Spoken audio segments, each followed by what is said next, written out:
Good morning everyone, welcome to learn it. तो आज हम पढ़ने वाले हैं कन्वर्स ऑफ थेल्स थ्योरम के बारे में।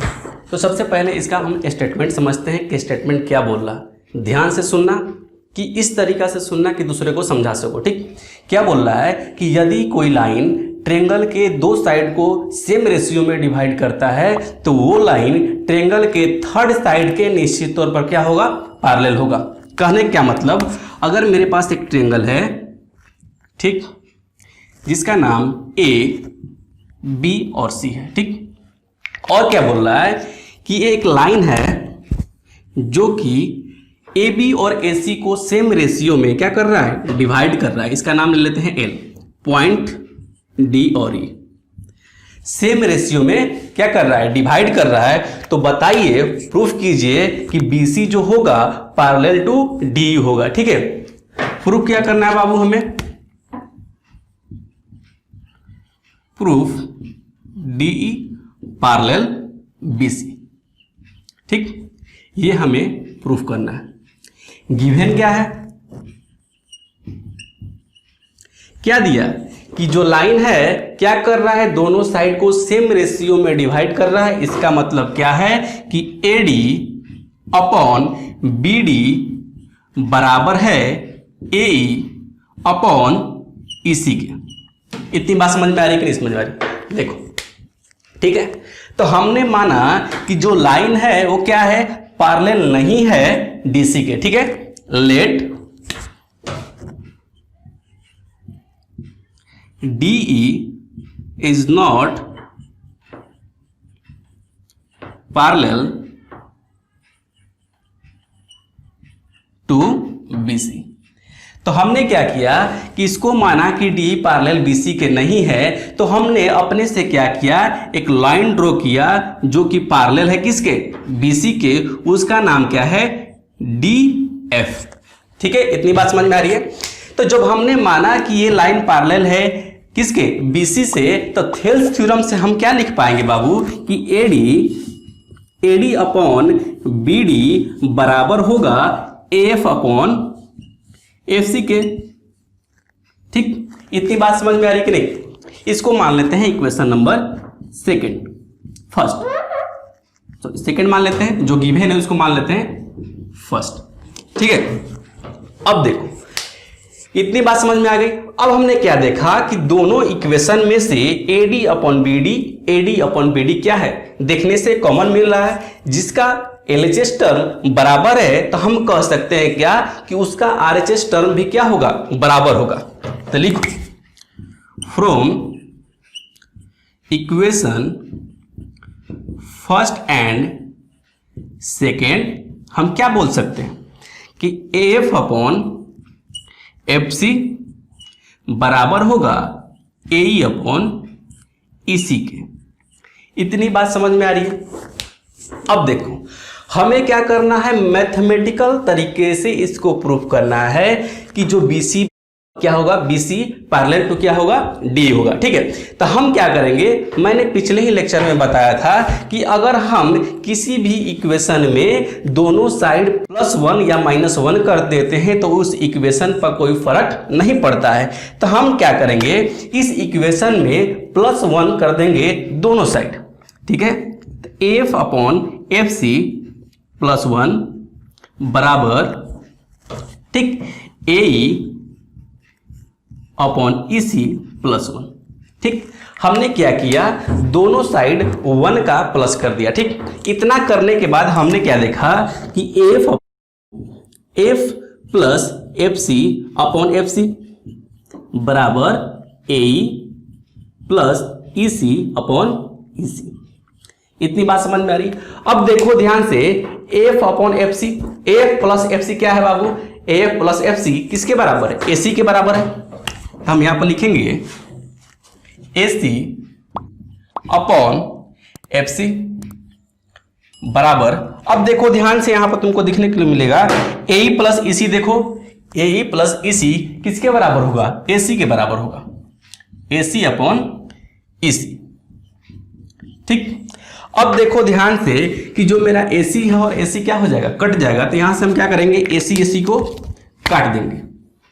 ठीक, तो लिखेंगे क्या, 1/FC बराबर होगा 1/EC के, और यहाँ से जब क्रॉस मल्टीप्लिकेशन करेंगे तो EC क्या होगा बाबू, बराबर होगा FC के। ठीक, जब EC बराबर हो जाएगा FC के तो इसका मतलब क्या, जब FC बराबर है EC का तो इसका सिर्फ और सिर्फ एक ही मतलब निकल सकता है कि F पॉइंट और E पॉइंट दोनों क्या करेंगे, एक दूसरे के ऊपर कोइंसाइड कर जाएंगे, तभी ये क्या हो सकता है, पॉसिबल हो सकता है। तो लिखेंगे it can only be possible if E and F coincide each other।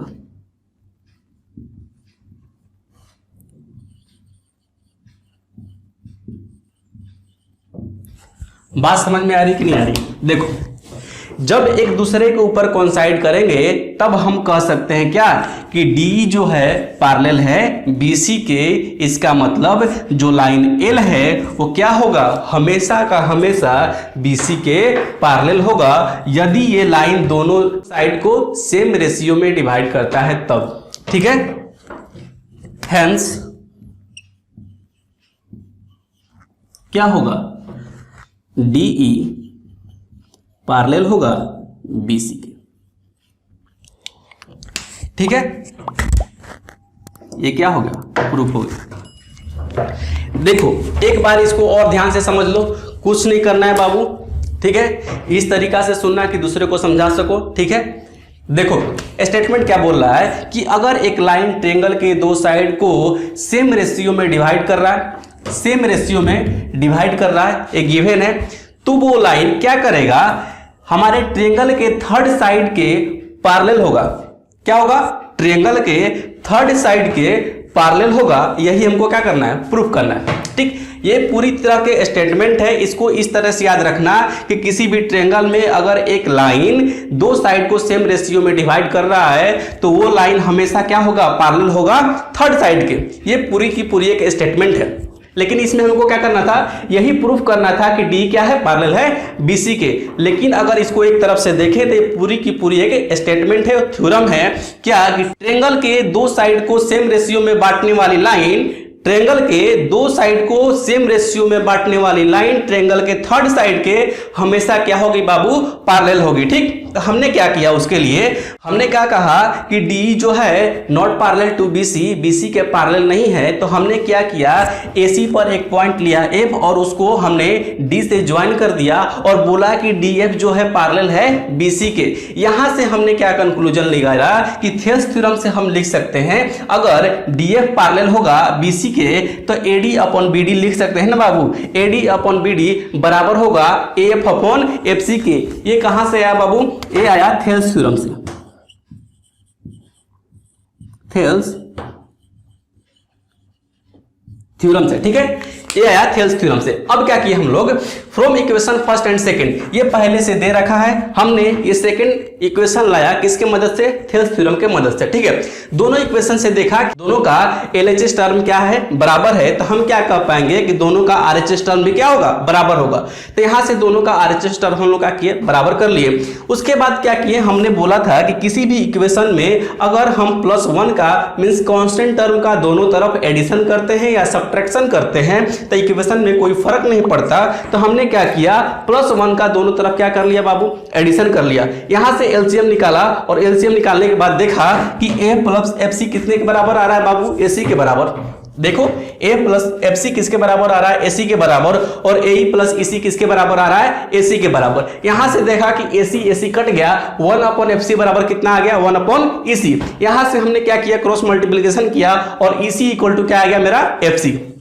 यहां से हमने क्या कंक्लूजन निकाला कि जब EC बराबर होगा FC के, ये तभी पॉसिबल हो सकता है कि जब F पॉइंट और E पॉइंट क्या होगा, दोनों एक दूसरे के ऊपर कोइंसाइड करेंगे, तभी पॉसिबल हो सकता है। अब देखो कि जब दोनों पॉइंट एक दूसरे के ऊपर कोइंसाइड कर जाएंगे तो हमने क्या बोला, जो D है क्या है, पैरेलल होगा BC के।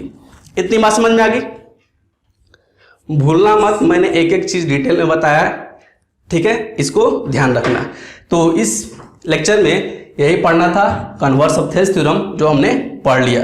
अगर आपको किसी किस्म का डाउट आता है इस लेक्चर के रिगार्डिंग या कहीं पर भी, आप कमेंट कीजिए, हम उसको बताने की कोशिश करेंगे। ठीक है, अगर आपको वीडियो अच्छा लगा हो तो इस वीडियो को लाइक कीजिएगा, दोस्तों के साथ शेयर कीजिएगा।